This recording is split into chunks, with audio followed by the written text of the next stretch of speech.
Ella, Queen of Jazz by Helen Hancox.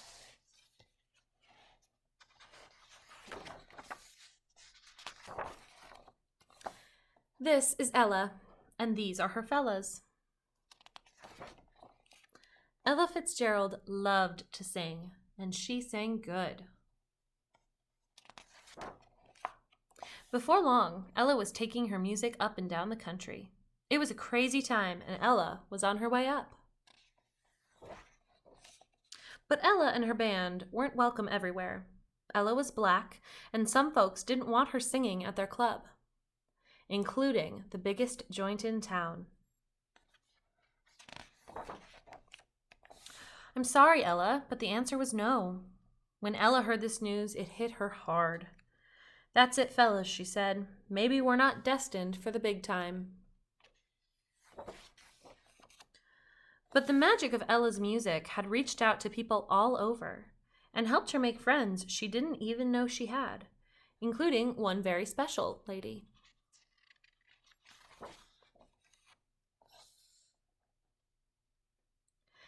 Ella's friend secretly decided to help her. You must book Ella Fitzgerald. She'll be fabulous.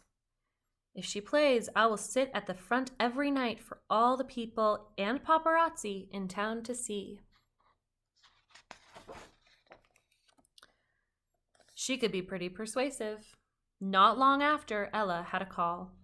She and her fellows were asked to play the biggest joint in town, the very same one that had turned her away before. And just as her friend promised, Ella was fabulous. She was a hit with the crowd. And so was her friend. Marilyn Monroe, this one is for you.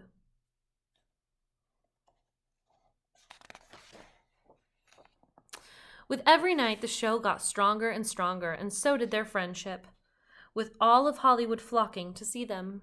Marilyn and Ella discovered that a little courage could go a long way. As the saying goes, all good things come to an end, and after a week, it was time for Ella's final show. Ella felt sad, but while the run might have ended, her friendship with Marilyn certainly hadn't. With a little help from her friend Marilyn Monroe, went on to become a great singer in her own films. She even sang for the president.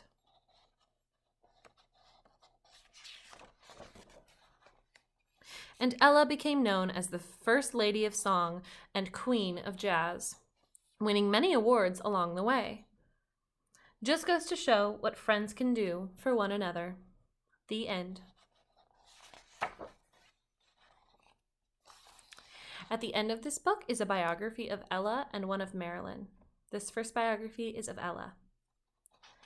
Ella Fitzgerald, also known as the First Lady of Song, Queen of Jazz, or Lady Ella, was born April 25th, 1917. Her childhood in Yonkers, New York, was hard, and when she was just 15, her mother died. Ella danced on the streets of Harlem to earn money, which led her to perform at amateur night at the Apollo Theater. Because there was another dance act there, Ella decided to sing instead. She won first prize. This success pushed teenage Ella in the direction of bandleader and drummer Chick Webb, and around 1935, she joined his band.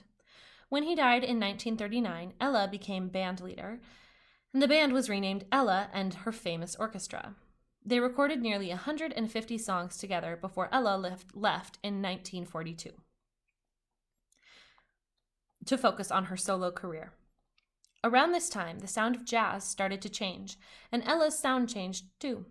She added bebop and scat to her repertoire and came to be considered one of the best voices in jazz. The events in this book took place in the 1950s. Marilyn Monroe lobbied the owner of a major nightclub to book Ella to perform, and the two women became friends. The First Lady of Song released over 200 albums during her lifetime. Her appearances in films and on TV made her a household name, and her songs garnered many awards, including 13 Grammys. Ella died on June 15, 1996, at age 79, but her songs live on. This biography is of Marilyn Monroe. Marilyn was born Norma Jean Mortensen on June 1st, 1926. She was a model and actress and became an icon of her age. Marilyn grew up in Los Angeles, California, and spent most of her childhood in foster homes and orphanages. She had a troubled private life as an adult, too, and married for the first time at age 16. She got married 2 more times before she was 31 to baseball player Joe DiMaggio and playwright Arthur Miller, but all of her marriages ended in divorce. In 1944, Marilyn began modeling after she was photographed working in a factory during the Second World War. This led to minor roles in Hollywood films, and over the next couple of years, she became one of the most bankable Hollywood stars with leading roles in films like Gentlemen Prefer Blondes, Bus Stop, Niagara, and Some Like It Hot, which won her a Golden Globe. Although she was often typecast as Marilyn was actually very smart. She founded her own production company and studied method acting at the world-famous Actor Studio in New York City. One of her most iconic roles was in Billy Wilder's The 7-Year Itch. The last film she completed was John Huston's The Misfits in 1961, written by her third husband, Arthur Miller.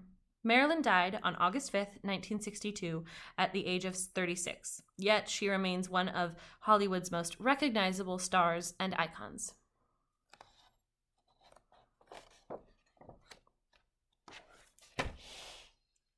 The end.